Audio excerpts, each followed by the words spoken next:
Like many other elder Gen Z, I grew up with cable television. I'm 27 and a part of that weird in-between generation that not only grew up playing outside, but also grew up at the same rate that technology started to progress. Back when home computers were just starting to become affordable for the average American family, this also included my mom, who was a single mom on a high school teacher's salary. But back then, our viewing pleasure primarily revolved around the TV. Whether it was reruns, blockbuster rentals, or VHS tapes borrowed from the Cherry Hill Public Library, there was always something to watch. And I was always watching. I don't know if it's the whole young daughter of a single mom thing, but my mom was deep into bridal content.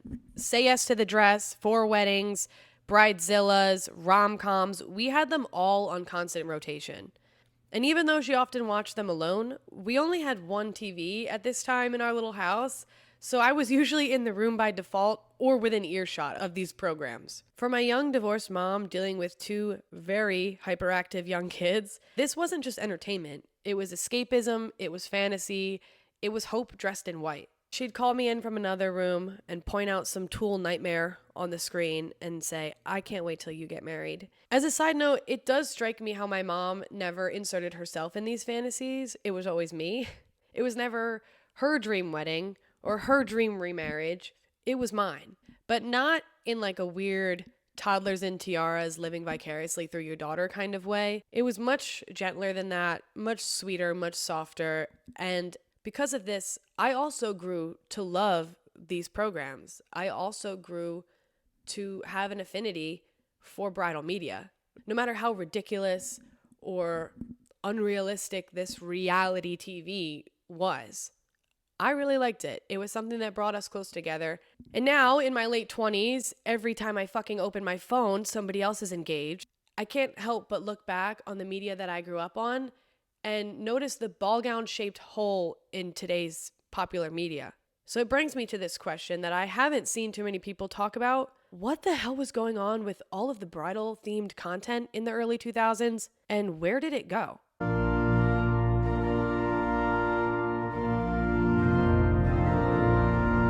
It goes without saying, to really understand the media landscape of the early 2000s, you have to look at what was going on at the time. And you can't do that, at least not honestly, without addressing one of the most significant and traumatizing events in modern American history. Quite simply, as we begin our 11 o'clock edition of Eyewitness News, the unthinkable happened today. The World Trade Center, both towers gone, and we are all witnesses to it, and to some degree we are all victims. Granted, I was only 3 years old when 9/11 happened. Thankfully, I don't remember any of it, but I grew up in the shadow of it. My childhood, and many people who are my age, their childhoods, were shaped by a post-Y2K, post-9/11 America where fear and uncertainty were baked into everything from airport security to afternoon television. It was an era defined by contradiction, patriotic but paranoid, nostalgic but on edge. And when you think about it, against the backdrop of uncertainty, fear, and a longing for security and what used to be, the media that we watch and choose to engage in and surround ourselves with becomes not only a tool for escapism, but also emotional regulation. And obviously, we still do that today. But I think given this time period in particular, it's very interesting to look at the types of things that we chose to put on our TVs. We chose to entertain ourselves with. We were holding on to something that felt stable. And I say we lightly, even though I know I was 3 years old at the time, we collectively. And if you think about it, what feels more stable than holy matrimony? What could possibly feel more stable than the promise of forever, commitment to somebody that you love, a white dress, purity, a perfect cake, a perfect playlist, a perfect day?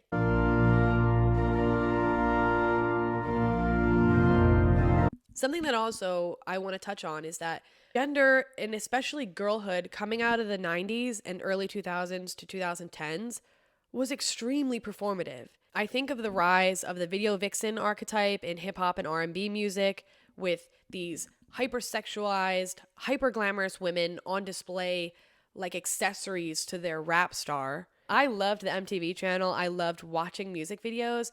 And I don't know if this was the whole point, but watching, video vixens, I hate calling it that, but like that's what the term was. Watching them in those music videos, I was always like, I want to look like that. I want to look like that. She's so pretty. She got all this jewelry on. She looks so nice. I bet she smells good. But that's the whole point. These hyper sexualized, hyper feminine beings. And that's something I was striving to be in my little 8-year-old brain that was watching these music videos. I think of the Disney princesses from the Renaissance era, like Belle, Ariel, Jasmine, each framed as aspirational icons of beauty and romance and soft rebellion. There were also mall culture staples, which I could do a whole video about this. The fact that we don't have these things anymore really for young girls is so depressing. Even though I know I know it all feeds back into capitalism and blah, blah, blah, blah, blah. But do you remember Libby Lou and Limited 2 and Justice and all those little mall stores that like you could be unapologetically girly? And yeah, they were all trying to sell you something. I get that. But these stores curated girlhood as bratty chic, funky feminine, and relentlessly branded. I think of hot pink zebra prints, glitter lip gloss keychains, rhinestone tank tops that said diva in training, which would wear now. It was all a part of this performance. Girlhood wasn't just something you were, it was something you wore. This curated femininity extended into media, as it always does, where the ultimate expression of womanhood was still the wedding. The dress, the ring, the aisle, and for a generation of girls raised on both tiaras and trauma, it makes sense that the bride becomes this ultimate symbol of beauty and control and desirability and transformation. There was such a big boom of bridal content, and I don't even think we really realized it because we were just eating that shit up, eating it up. But since a lot of the bridal media that I want to talk about today is reality TV, I think we should go back and talk about the rise of reality TV in the early 2000s. You can't really talk about things like Say Yes to the Dress and Four Weddings and Bridezillas without talking about the rise of reality TV and why American consumers eat that shit up. Reality TV emerged as a distinct genre in the early 1990s with shows like The Real World, Survivor, American Idol, Big Brother, and then achieved prominence in the early 2000s with the success of series like Survivor and Big Brother, which became global franchises.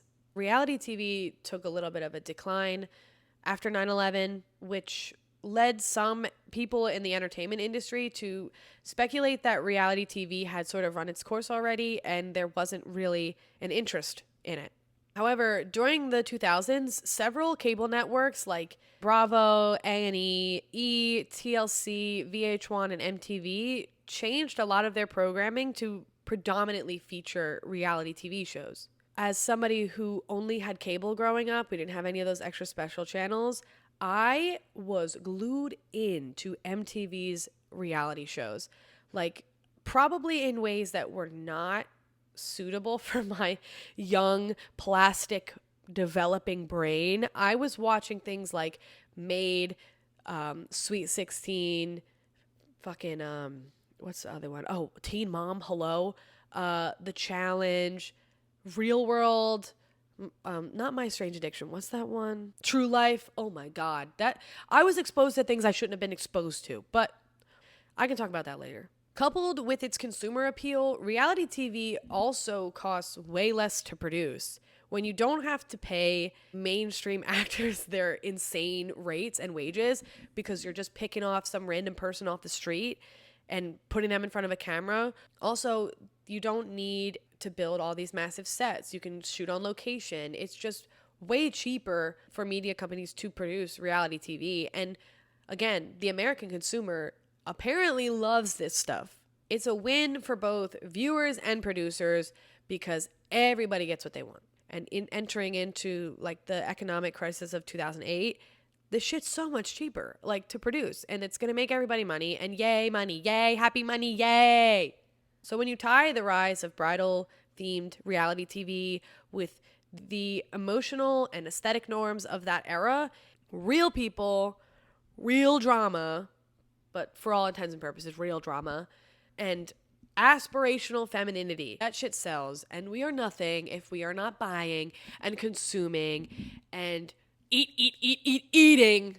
Even if you're not surrounded by people who are getting engaged, or if you're not frequenting weddings very often, it doesn't take an idiot, pardon my language, to know that the wedding industrial complex is fucking insane.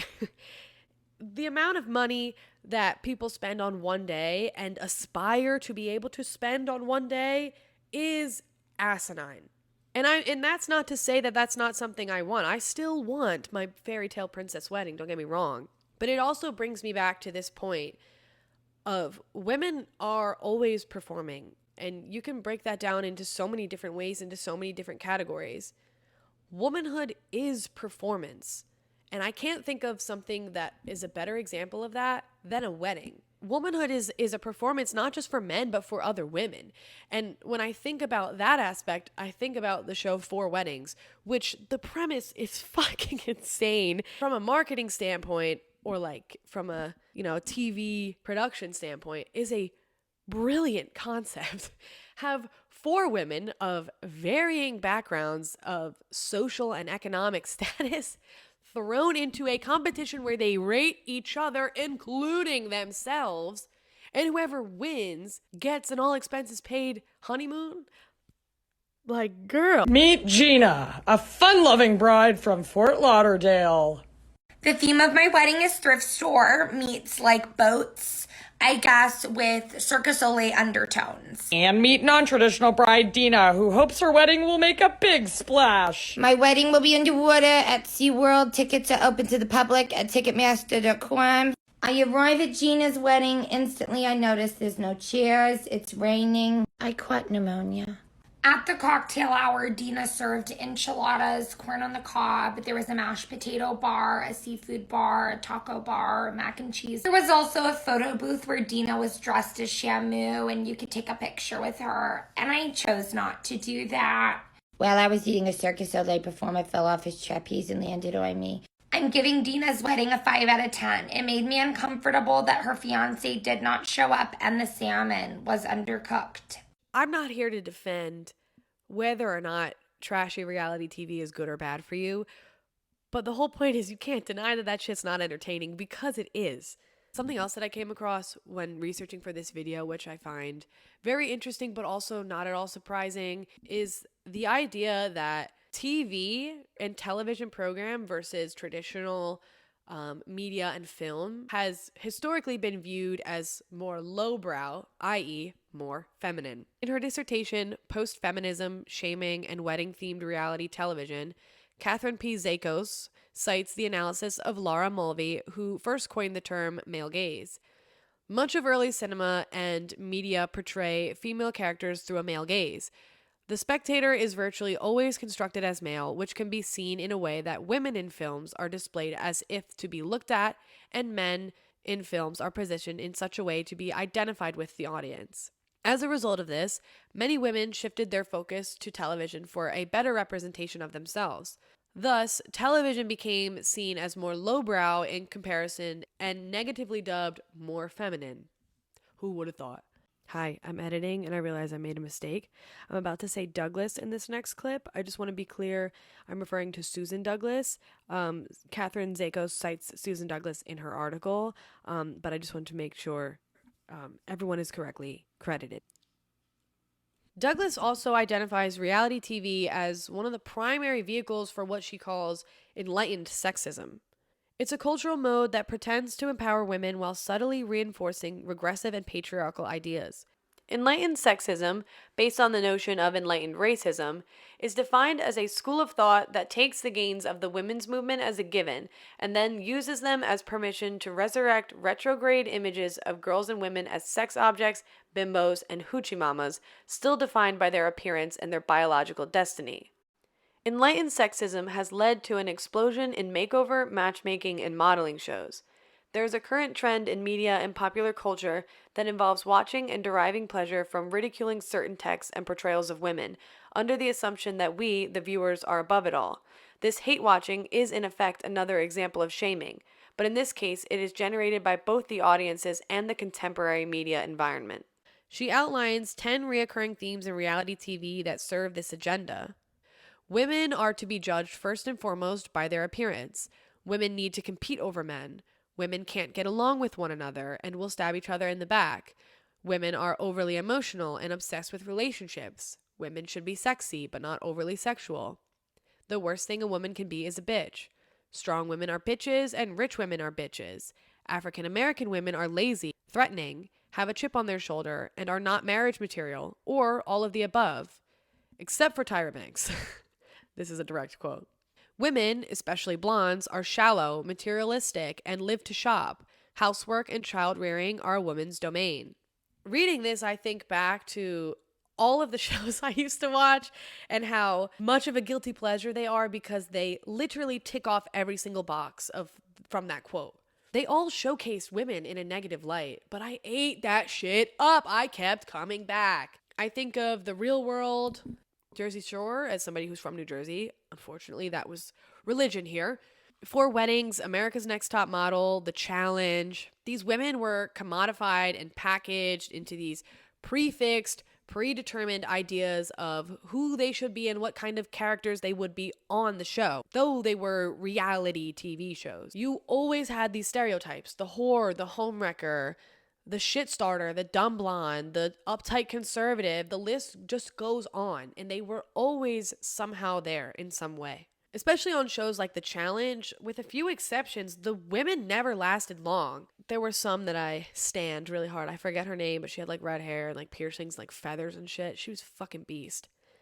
But these women never lasted long, and they were never seen as up to par with their male counterparts, be that physically or mentally. And many of the men on the show would often protest and groan when they had to be paired up with women for certain challenges, or when a woman would cry or have a mental breakdown in these extremely trying challenges, these challenges that were meant to break you.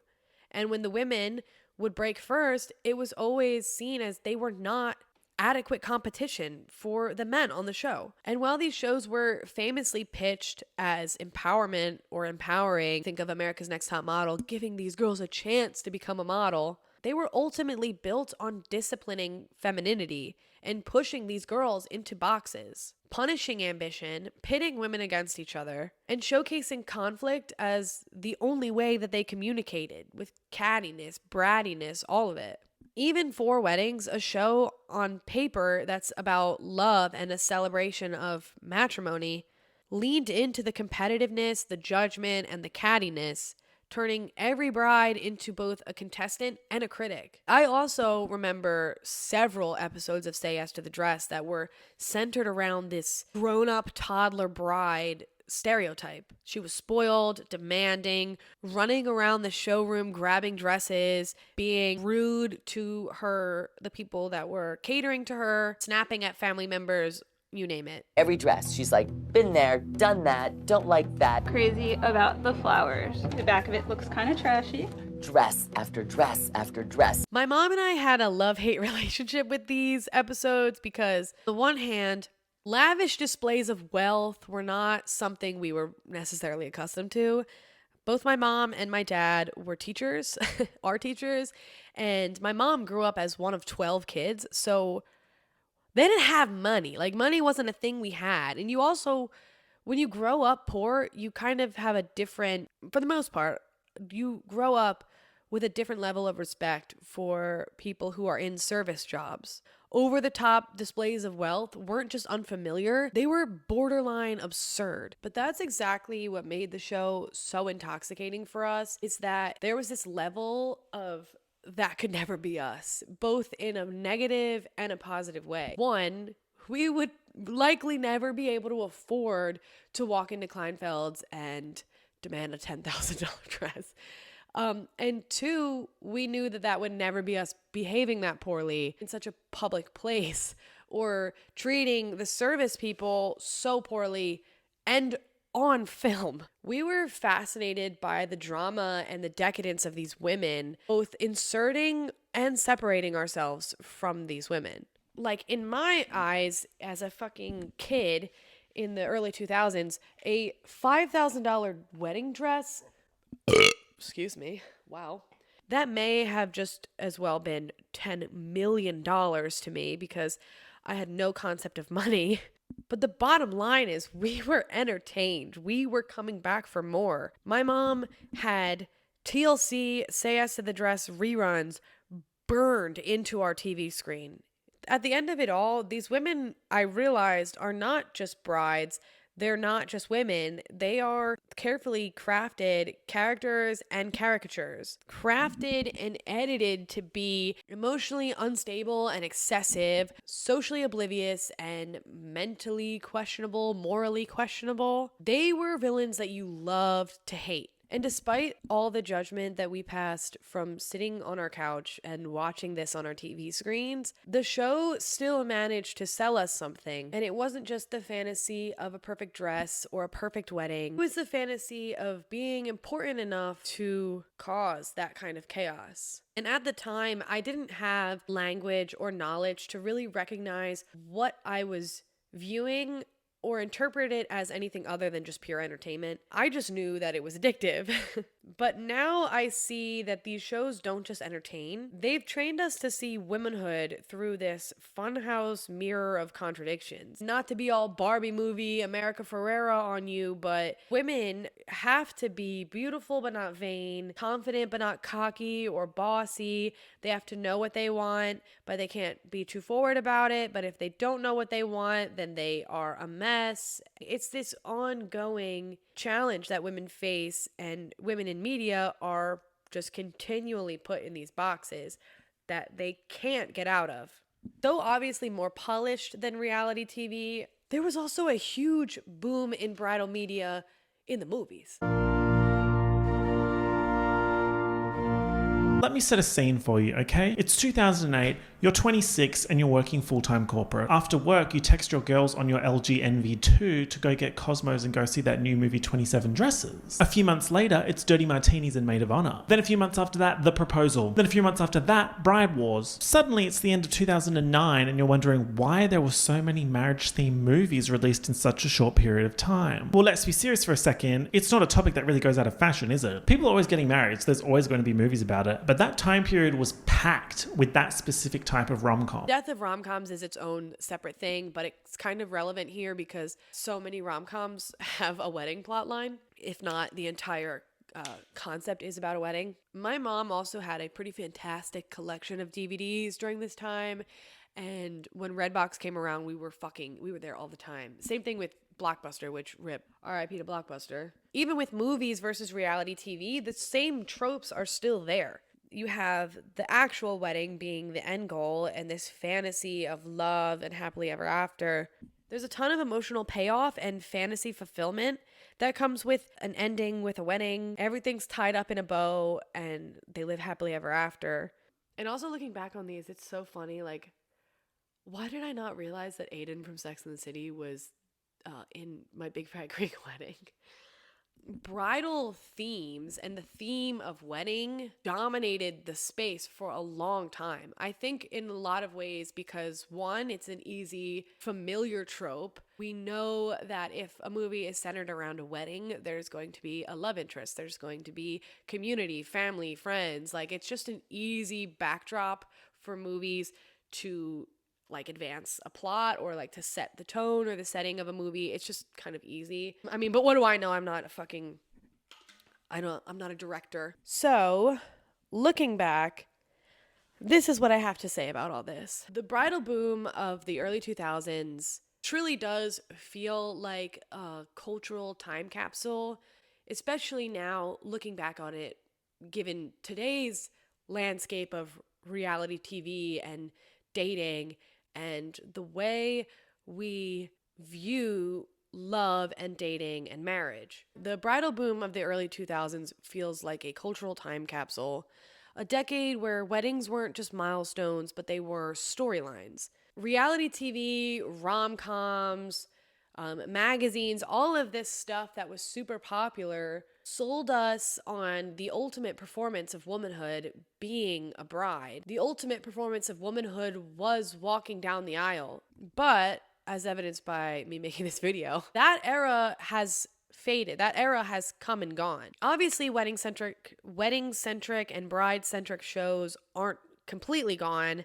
They do still exist. I believe Say Yes to the Dress is still running in different forms, but they don't dominate the cultural landscape the way that they used to. Instead, I think today's audiences are more hooked on the pursuit and the disaster of dating. Shows like The Bachelor, Love Island, Love is Blind, Too Hot to Handle. Basically any show that has 20-somethings in bathing suits with the hypersaturation filter on and a confessional room. These shows are not about the stable traditional fantasy of marriage, but instead about the messy pursuit of finding love. It's about the chase, the competition, the mess, the nasty ways we backstab each other to get our person, to find our one true love, whether that be a myth or not, and whether you're going to find that on reality TV, I don't know. Watching people fall in love, fall apart, crash out over something that we all desperately crave, that love, that human connection, and finding a partner is more entertaining than watching them plan floral centerpieces or pick a venue and do cake tastings. Modern viewers want the spectacle of relationships and not the stability of happily ever after, which I actually think is ironic given how unstable things are in the dating world. But it does also make sense too, because you want to see yourself reflected on screen and see the struggles that you face reflected as well. Marriage rates are lower than they were in the 2000s. Fewer young people see weddings as these inevitable milestones and more as a scam to go deeper and deeper into debt that you can't afford with the jobs that you have today. So why would our media still treat weddings as the end goal if that's not something we really give a shit about anymore? Instead, it reflects where we are now. We're fascinated by the search for love and the struggle to find it. Ironically, those journeys say just as much about gender and performance and femininity and consumerism as the bridal boom media does. The ball gown may have left the chat, but the performance of womanhood is still very much there. Just to give one example, I love Love Island UK. I've never watched a single season of Love Island US, and I think I'm going to keep it that way for reasons I don't need to get into. But I think about, since the show has exploded, the way the women on the show feel this need to get hair extensions, body modifications, Botox, lip filler, buy all new wardrobes for the show. Like, it's still performing femininity and it's still feeding into consumerism, just as a show about weddings does. It's not the same premise, but it does still have the same effect. We just traded the aisle for the villa and the altar for the pods and a banquet for a rose. The bridal media boom of the early 2000s wasn't just about weddings. It was a reflection of post 9/11 anxiety, hyper-consumerism, and gender performance. Weddings became a cultural anchor until streaming and shifting values made the fantasy obsolete. So there's no more stumbling upon a marathon on TLC or any channel, or stumbling upon a rom-com on cable. Like, it just doesn't exist anymore. Now I think wedding content is also relegated to TikTok and this like Pinterest DIY economy that we see on social media. That's where we see the wedding dresses, the decor, and the real breakdowns nowadays. It's not really on TV in any way, unless I'm wrong. But I think the appeal also to having this wedding content on places like TikTok is that it still has the reality TV element to it, where it's like, it's real people, real drama, real budgets, but in this neat little 30-second clip that you can watch vertically on your phone, scrolling. The fantasy still exists, but it's just in a fragmented way. So maybe the bridal boom was just a phase, a glittering ball gown blip in pop culture history. I now see the fantasy for what it is. Women performing for love, for validation, and for us viewers. but I still find it beautiful. Bridal media shaped how I saw love, how I interpreted womanhood, and how I interpreted adulthood. Even if weddings aren't the cultural endgame anymore, that longing for meaning and connection still does resonate with me. Maybe we don't say yes to the dress anymore, but part of me still wants to believe in something beautiful and worth celebrating.